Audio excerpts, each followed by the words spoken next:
ఇటీవల తెలంగాణ రాష్ట్ర ముఖ్యమంత్రి రేవంత్ రెడ్డి ట్యాంక్ బండ్ పైన చాకలి ఐలమ్మ, సర్వాయి పాపన్న విగ్రహాలని పెడతామని ప్రకటించారు.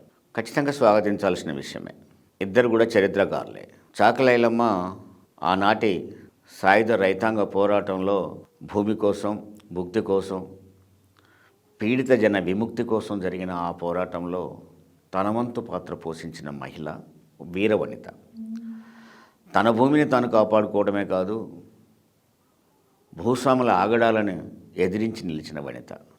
ప్రధానంగా బలహీన వర్గాలలో చాకలి ఐలమ్మని కొనియాడే విషయాన్ని మనం చూసాం. బలహీన వర్గాలే కాదు, ఎవరైనా సరే ఒక ధీరోదాత్తిత మహిళగానే చూస్తాం. అట్లాగే సర్వాయి పాపన్న కూడా ఒక చరిత్రను సృష్టించిన వ్యక్తి. చరిత్ర నాయకుల్ని తయారు చేస్తుంది అని చెప్తాం. చరిత్రలో నిలబడ్డ నాయకులు సర్వాయి పాపన్న కానీ, చాకలి ఐలమ్మ కానీ. వీళ్ళ విగ్రహాలని ట్యాంక్ బండ్ మీద పెడతామని ప్రకటించినందుకు ఖచ్చితంగా ఈ ప్రభుత్వాన్ని అభినందించాల్సిందే.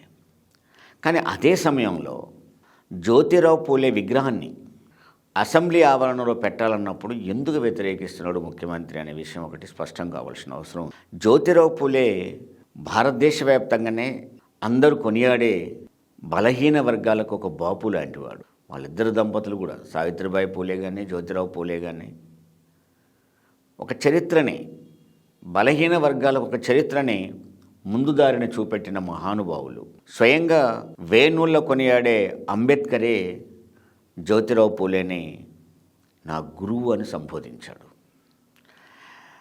ఎన్నో ఆటంకాలని అధిగమించి, ఎన్నో ఆగడాలని భరించి బలహీన వర్గాల కోసం నిలబడ్డ వ్యక్తి జ్యోతిరావు పూలే. అందుకనే దాదాపు వెనుకబడిన వర్గాలే కాదు, అన్ని వర్గాలు పూలే గారిని గురువుగానే చెప్తారు, ఒక బాపుగా చెప్తారు. అలాంటి జ్యోతిరావు పూలే విగ్రహాన్ని అసెంబ్లీ ఆవరణలో పెట్టడానికి ఎందుకు వెనకాడుతున్నారు అనేది ఖచ్చితంగా ప్రభుత్వం జవాబు చెప్పాల్సి ఉంటుంది. అదే సందర్భంలో చాకలి ఐలమ్మ, సర్వాయి పాపన్న విగ్రహాలన్నీ ట్యాంక్ బండ్ మీద పెడతానందుకు అభినందిస్తూనే పూలే విగ్రహాన్ని ఖచ్చితంగా ఆ అసెంబ్లీ ఆవరణలో పెట్టాలని కోరుతూ ఖచ్చితంగా నేను డిమాండ్ కూడా చేస్తున్నా, అది పెట్టాలి. హాయ్, హలో, నేను మీ యాంకర్ మొదలత. గట్టు వాయిస్ ఛానల్ని లైక్ చేయండి, షేర్ చేయండి, సబ్స్క్రైబ్ చేయండి, కామెంట్ చేయండి. గంట సింబల్ మాత్రం మర్చిపోకండి.